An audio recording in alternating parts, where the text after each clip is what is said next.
کہ تکبر یہ اللہ کو کتنا ناپسند ہے۔ میں آپ کو دو حدیثیں سناتا ہوں۔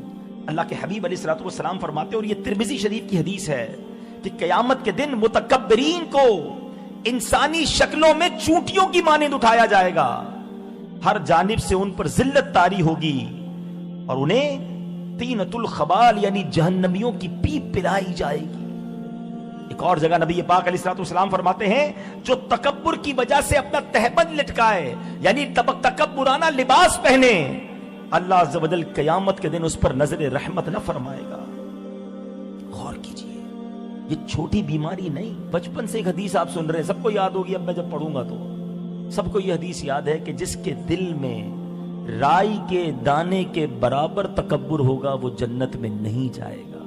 حدیث سنیے، رائی کا دانہ کیوں فرمایا میرے آقا علیہ الصلوۃ والسلام نے؟ ایگزامپل دینے کے لیے کہ رائی کا دانہ ڈاٹ اتنا سا ہوتا ہے، پکڑ نہیں سکتے، گر جائے تو نظر نہیں آتا، اتنا سا بھی تکبر ہوگا تو جنت نہ ملے گی۔ ادھر تو پورے دل تکبر سے بھرے ہوئے لوگوں کے، کیسے اللہ سے امید رکھتے ہیں؟ ذرا سوچئے۔ اور اب میں آپ کو تکبر کی تعریف بتاتا ہوں۔ بعض اوقات لوگ کہتے ہیں تکبر ہے کیا؟ میں تو نہیں کرتا، آئی ایم ویری ہمبل، میں تو بڑا لوگوں کے لیے بچ جاتا ہوں۔ Today I will give you examples. Actually اصل مسئلہ یہ ہے کہ ہمیں جب یہ باتیں ہم سنتے تو پتہ ہی نہیں ہوتا کہ ہم کر بھی رہے ہیں کہ نہیں۔ پہلے میں تکبر کی definition, what is the meaning of proud, پہلے یہ سمجھ لیں۔ تکبر کہتے ہیں کہ بندہ اپنے آپ کو دوسرے پر فوقیت دے، سپیریئر سمجھے، یہ مجھ سے کم ہے، میں اس سے زیادہ ہوں۔ یہی تو کیا نا شیطان نے، ایک ہی جملہ یاد کر لو، انا خیر من، میں اس سے بہتر ہوں، یہی کہا تھا شیطان نے۔ اب غور یہ کرنا ہے کہ ہم اپنے آپ کو لوگوں سے سپیریئر کہاں کہاں سمجھتے ہیں، ٹھیک ہے؟ تو پہلے تو میں آپ کو کچھ ایگزامپلز دیتا ہوں، چیک کرتے جائیں۔ جتنے میرے بھائی بیٹھے ہیں پلیز توجہ دیجئے گا، میں آپ کی زیادہ دیر نہیں لوں گا، مگر میں آج آپ کو ایک ایسی بیماری کا بتانے آیا ہوں کہ وہ دل میں رہ گئی تو وہ باقی بیماریاں انسان کی جان لے سکتی ہیں، یہ ایمان لے سکتی ہے۔ ہمارا ایمان حفاظت میں رہے۔ آج نبی پاک کے اس میلاد کے اجتماع میں آئے ہیں نا، دل تو صاف ہو جائے، میلاد کی یہ خیرات تو لے کر جائیں کہ ہم دل سے تکبر کو پاک کر کے جائیں۔ تو اب تکبر کب کم ہم کر جاتے ہیں، میں 5-6 ایگزامپلز دوں گا کہ انسان کیسے تکبر کرتا ہے۔ ایک مثال یہ ہے کہ بندہ کہتا ہے جب میں جاؤں تو لوگ کھڑے ہو جائیں، اور کھڑے نہ ہوں اس کو برا فیل ہو، یار میں گیا کوئی کھڑا ہی نہیں ہوا، اس کا مطلب کیا ہے؟ اپنے دل سے پوچھئے نا، آپ یہ سمجھتے ہیں کہ میں ان سے بہتر ہوں، ان کو کھڑا ہونا چاہیے تھا۔ ایک بار نبی پاک، اب میں اس کی بات کرتا ہوں جس کا کلمہ پڑا ہے، جو عرش کے مہمان ہیں، جن کے سبب کائنات بنی ہے۔ نبی پاک ایک بار اپنے کمرے سے باہر آئے تو ایک اعرابی گاؤں کا رہنے والا نبی پاک کے روب نبوت، جلال نبوت کو دیکھا تو تھر تھر کانپنے لگا۔ نبی پاک فرماتے کیوں ڈر رہے ہو؟ میں بھی تمہاری طرح کا انسان ہوں، میں ایک عربی عورت کا بیٹا ہوں جو خشک گوشت کھایا کرتی ہے۔ ایک بار نبی پاک اپنے گھر سے باہر آئے، صحابہ کرام ادب سے کھڑے ہو گئے، اور کھڑا ہونا چاہیے تھا، نبی پاک کا ادب نہیں کریں گے تو کس کا کریں گے؟ مگر آقا فرماتے میرے لیے یہ نہ کیا کرو، میں نہیں چاہتا تم سے کسی امتیازی شان کے ساتھ رہوں۔ ایک بار میرے آقا کے جوتے مبارک کے تسمے کھل گئے، ہائے ہائے، اس سے بڑی سعادت کیا ہے کہ نالین مصطفیٰ کو ہاتھ لگا کر تسمے باندھنے کا کسی کو موقع ملے۔ ایک صحابی کہتے حضور میں آپ کے جوتے کے تسمے باندھ دیتا ہوں۔ حضور فرماتے ہیں یقیناً تم باندھ سکتے ہو، مگر میں نہیں چاہتا کہ میں کسی امتیازی شان کے ساتھ رہوں۔ ایک وہ آقا ہیں جو رب کے حبیب ہیں۔ Look at the status of رسول اللہ صلی اللہ تعالی علیہ وسلم۔ سیدی اعلی حضرت کہتے ہیں زمین و زمان تمہارے لیے، مکین و مکاں تمہارے لیے، چنین و چنا تمہارے لیے، بنے دو جہاں تمہارے لیے۔ پیارے آقا reason of the all creation ہے، مگر ان کا حال یہ ہے اور ہم لوگوں کا حال یہ ہے کہ تھوڑا سا نام ہو جائے، تھوڑے سے پیسے مل جائیں، تھوڑا سا اقتدار مل جائے تو پیری زمین پہ نہیں رہتے۔ دوسری مثال، اب اگر کوئی شخص یہ دیکھتا ہے کہ میں کہیں جاؤں نا تو لوگ مجھے سلام کریں، میں سلام میں پہل نہ کروں، یہ تکبر کی نشانی ہے۔ اگر آپ کے دل میں ایسا، پلیز، اچھا یہاں ایک بات میں بڑی، شیطان اتنا مردود ہے ہی مردود، شیطانی کی بات ہو رہی ہے کہ میں جو یہ بیان کر رہا ہوں نا، شیطان ایسے موقع پہ پتہ کیا کرتا ہے، ہمیں کوئی اور بندہ یاد دلا رہا ہوگا، ہاں یہ مولانا صاحب ٹھیک کہہ رہے ہیں، وہ بندہ ایسے ہی کرتا ہے، کسی اور کا نہیں سوچنا ہے۔ جتنے بھائی مجھے سن رہے ہیں، جتنی بہنیں مجھے سن رہی ہیں، خدا را اپنے آپ سے بات کرو، میں اپنے آپ سے بات کروں، آپ اپنے آپ سے بات کریں۔ کہ میرے ساتھ ایسا ہے کہ نہیں. کسی کے پاس کیا اس کی اور رب وہ جانے, رب جانے نا. میں کسی کے دل کو کیسے چیک کر سکتا ہوں کہ اس کی کیا نیت ہے. میں اپنی بات کروں کہ جب میں کہیں جاتا ہوں تو مجھے میرا دل ہوتا ہے لوگ سلام کریں, میں سلام میں پہل نہ کروں. یہ تکبر کی نشانی ہے. اب یہ انداز تو ہمارا ہے. اب چلتے ہیں نبی پاک علیہ الصلوۃ والسلام کی بارگاہ میں. میں آپ کو انشاءاللہ پیارے آقا کا سیرت کا ایک ایک پہلو بھی بتاتا جا رہا ہوں. صحابہ کرام کہتے ہیں ہم جب بھی نبی پاک کی بارگاہ میں جاتے نا, پیارے آقا خود سلام میں پہل فرماتے ہیں.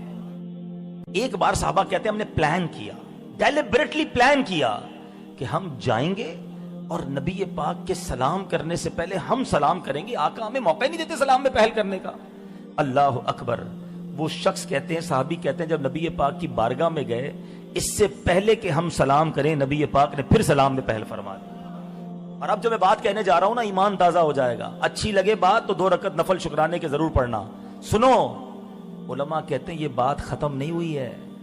آج بھی روضہ رسول پر جب کوئی غلام جاتا ہے, کوئی امتی جاتا ہے, اس سے پہلے کہ وہ سلام عرض کرے, نبیوں کے آقا جناب رحمت للعالمین کی عادت کریمہ ہے, اپنے امتی کو سلام میں آپ ہی پہل فرماتے ہیں.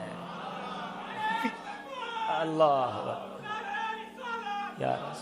تیری عاجزی پہ لاکھوں, تیری سادگی پہ لاکھوں, ہو سلام عاجزانہ مدنی مدینے والے.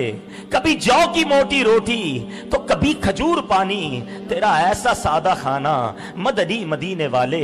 ارے آقا سلام میں پہل کریں اور غلام کہے کہ میں سلام کروں, لوگ مجھے سلام کریں. اپنے دل سے پوچھو, ارے ابلیس نے یہی تو کہا تھا انا خیر من, میں اس سے بہتر ہوں. کہیں تمہارے دل میں تو یہ تکبر نہیں آ گیا؟ سبحان اللہ. علماء نے تکبر کا علاج بھی یہ بیان کیا. اگر کوئی شخص یہ چاہتا ہے کہ دل سے تکبر دور ہو جائے, جس کو جانتا ہے جس کو نہیں جانتا سب کو سلام میں پہل کرے, اللہ دل سے تکبر کو پاک کر دے گا.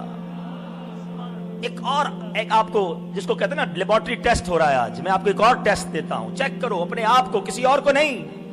کسی اور کے لیے فتویٰ مت لگاؤ, اپنے دل سے میں اور آپ بات کر رہے ہیں. ایک اور خیال یہ آتا ہے انسان کو, یار میرے برابر میں کوئی چھوٹا آدمی نہیں بیٹھنا چاہیے, غریب آدمی نہیں بیٹھنا چاہیے, میلے کچیلے کپڑوں والا, کوئی ہمارا ملازم ہے, کوئی غریب رشتہ دار قریب آ کے بیٹھ جائے تو پوچھو دل میں کیا ہوتا ہے. یہ قدر بیٹھ گیا میرے ساتھ. بلکہ اتنی بھی جرت ہوتی ہے لوگوں میں, اٹھا دیتے ہیں, اٹھے جناب آپ کہاں پر, ادھر کیوں, ادھر بیٹھو, تمہاری یہ جگہ ہے. استغفر اللہ. اللہ کے بندے اور نبی پاک کے امتی کو آپ یہ کہہ رہے ہیں کہ وہ آپ کے ساتھ نہیں بیٹھ سکتا. میں آپ کو بتاتا ہوں نبی پاک کا ایٹیٹیوڈ کیا تھا. میرے آقا جب سفر پر جاتے, سواری پر اپنے حبشی غلام کو ساتھ بٹھا لیا کرتے. کبھی آقا کے آگے وہ بیٹھتا, کبھی نبی پاک کے پیچھے وہ بیٹھتا.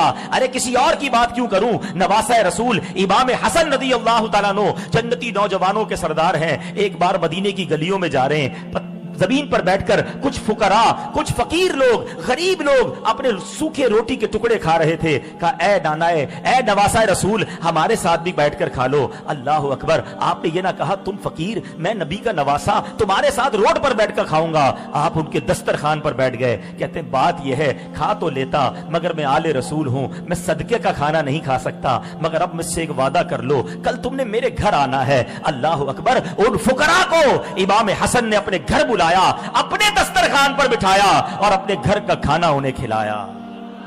یہ گھرانہ میرے حضور کا ہے. کیا بات رضا, اس چمنستان کرم کی زہرا کلی جس میں حسین اور حسن پھول. بات کرتے ہو پنجتن کا غلام ہوں اور غریب کو بٹھانا پسند نہیں کرتے. کسی کو اپنے ساتھ بیٹھ کیسے گیا ہے, میری ٹیبل پر تم کیسے آ گئے, میرے دسترخوان پر کیسے کھاؤ گے. بنی اسرائیل کا واقعہ سناتا ہوں. بنی اسرائیل میں ایک شخص اتنا بڑا عبادت گزار تھا کہ جہاں جاتا تھا اس کے ساتھ ایک بادل چلتا تھا. اتنا عبادت گزار. ایک گناہگار شخص نادم ہوا, کہنے لگا میرے پاس تو نیکی کوئی نہیں, گناہ ہی گناہ ہے. یہ کتنا نیک ہے, جدھر جاتا ہے بادل ساتھ چلتا ہے. ایسا کرتا ہوں جا کر اس نیک بندے کے ساتھ بیٹھ جاؤں گا, اللہ کی رحمت اس پر برسے گی, چند چھینٹے مجھ پر بھی پڑ جائیں گے. عاجزی تھی, انکساری تھی, ندامت تھی, شرم تھی. جا کر اس نیک بندے کے برابر میں بیٹھ گیا. اس نیک بندے کے دل میں کیا خیال آیا, اس نیک بندے کے دل میں خیال آیا میں کدھر اور یہ کدھر, میں اتنا نیک کہ بادل ساتھ چلتا ہے اور یہ گناہگار میرے برابر میں ہے. اس نے پتہ کیا کیا, اس کہتا کھڑے ہو,